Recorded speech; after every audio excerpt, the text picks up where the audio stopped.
Good afternoon. I'm here with Jeff Greenberg, and we're doing our first in a series of Carleton 60 on benches and trees. You may have noticed around the course that Carleton has a lot of dedicated memorial benches and trees, and I thought it'd be a good idea to find out who these people were.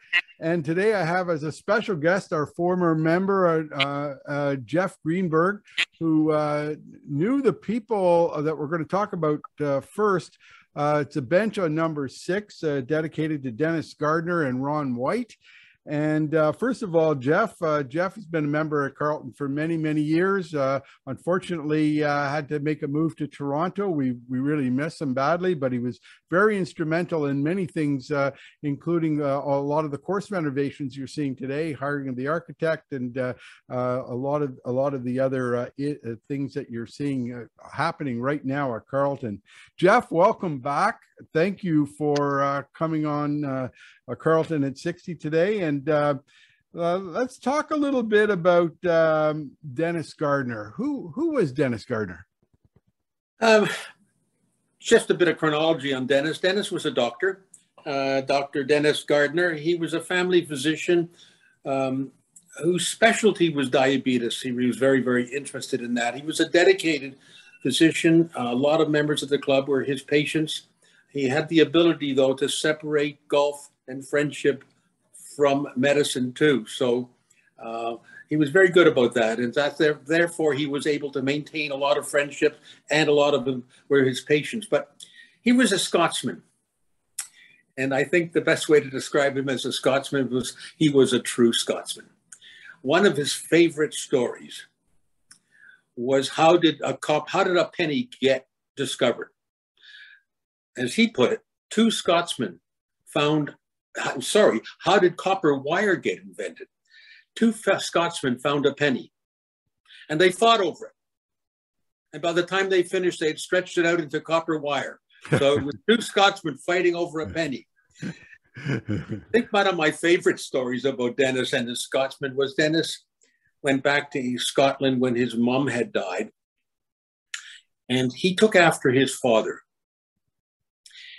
His mom had died, and they were in the church when the eulogy was being done. In the middle of the eulogy, his father stood up and said, "This is all very well and good, but who's going to pay for this?" That really was Dennis too, except for his friends. He was always very generous with his friends. Yeah. Another one of Dennis and saving money. He and I traveled one year down south to play golf. We had separate bedrooms, but it was sort of a Jack and Jill bathroom is what they called it. I walked into the bathroom one morning, and hanging over the mirror was a piece of dental floss. I said, "Dennis, what the hell is this?" He said, "It's dental floss. Can't you tell?" I said, "Yes, but what's it doing there? Why not in the garbage?" He says, "It's perfectly good. I'm going to use it a few more times." But Dennis also had the best thing about Dennis loved his golf. And in his later years, he died, maybe 4, 5, 6 years ago. He just loved his golf. And he did learn over the years to actually enjoy golf, something many of us still haven't figured out how to enjoy it. But he had his complaints. And Joel, being Joel, and Dennis, they were good friends. Dennis used to complain vehemently about trees. Dennis drew the ball with every one of his hits, and Dennis was a single handicap golfer. Some of you won't remember it, but on the 4th tee, right beside the pond, 50 to 100 yards out, was a row of 3 trees, perfectly in place for somebody drawing the ball down the fairway on 4. And I think Joel never removed them, only because Dennis wanted them gone. Well, they're gone now. But my favorite Dennis was his complaint about the fringes on the green. Right between the green and the fringe is just a very slim cut, very tiny cut. And as everybody knows who plays golf, if you catch that fringe, your ball scoots off. Dennis insisted that he caught it more than anybody else in the world. And he wanted Joel to buy a mower that would cut that little angle at 45 degrees so it wouldn't happen to his ball.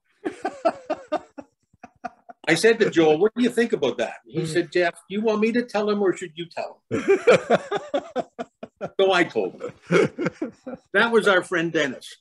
Well, you know, and I do remember something else about Dennis. I'll never forget the time, and I know he did this for a lot of his friends at the club. Every year, he'd bring flu shots to the course. That's correct. And he would give us our flu shots. You know, that's just the kind of guy he was. I mean, he didn't have to. I mean, you know, he didn't. It would have been so easy for him to say, "Hey, get into the office and I'll give you it there." But no, he brought it to us, and I think that just says a lot about him and how much he cared about people. And he did it in the back corner of the locker room, the very back corner. So anybody's back there, you might see the odd broken needle still lying around. Just be careful. But that's all it is, flu shots. Yeah. Well, now the next person was Ron White, and Ron had been a member at Carleton for an awful long time, and certainly a fixture at one point. Was again a single-digit golfer, very good golfer, and but enjoyed the game immensely. Talk about Ron. Well, Ron was a pharmacist, as many of you who knew him, with Shoppers Drug, a dedicated pharmacist. He probably is cut out of a mold that you wouldn't see today. He actually cared about people, and he would spend the time to talk to people in the drugstore.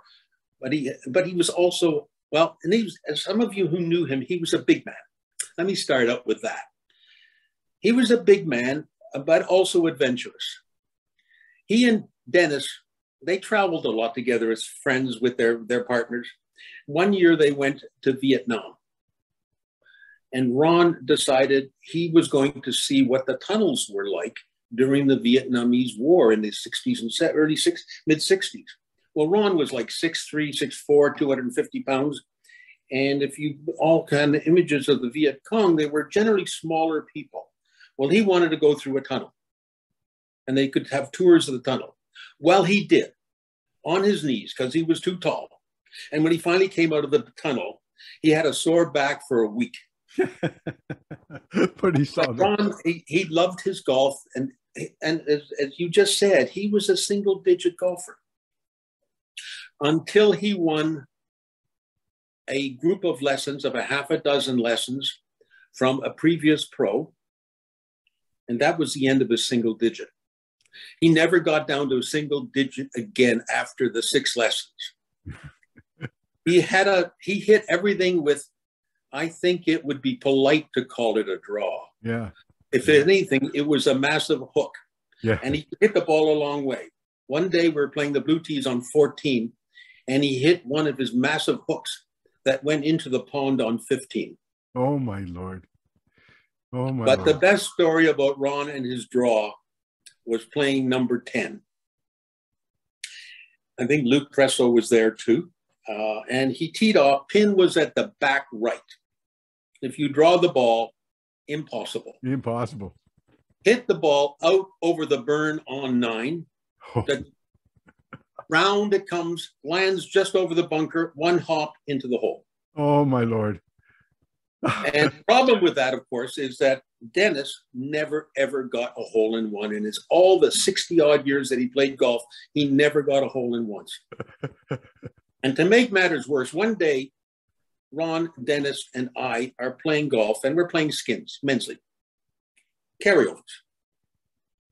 I get to the 9th hole, and I win the skin. So I won 9 skins, 25-cent skins, $2.25 from a Scotsman. We get to the 10th hole, and I hit my ball off the tee, pins in the front, lands in front, starts rolling to the hole. I hear Ron yelling, "Get in!" And I hear Dennis yelling, "Get out!" Dennis, he said, "Well, you've just won $2.25, and you've had 2 long holes in one, and I haven't had one, so why should you get another?" Hey, did you get the hole-in-one that day? No. But I won the skin again, though. Oh, good. I'm not sure what else I can tell you. The reason the bench is on number 6, and by the way, when Dennis died, we put the plaque up. But when Ron died, all his friends, we all agreed that they really should be together because they were that kind of friends. They were the very best of friends. And the bench went on 6 for 2 reasons. Well, one, we put the bench there for 2 reasons, and they all have to do with Dennis. One, He could watch other people get a hole in one and get frustrated. And two, he could shout, "Get out," if anybody else gets that one. Well, he didn't do a very good job because Terry Kuzma got a hole in one in number 10 and on Tuesday. And so Dennis was watching that one, I'm sure. And yeah, get out too. Hey, Jeff, I want to thank you very much for joining us today. I look forward to seeing you hopefully in the winter when you come down to Florida. And we'll certainly keep in touch, of course, as we always do. And nice stories about both Dennis and Ron. And it gives us a bit of perspective as who they were. So thank you very much for today. Bye-bye, John. Bye-bye.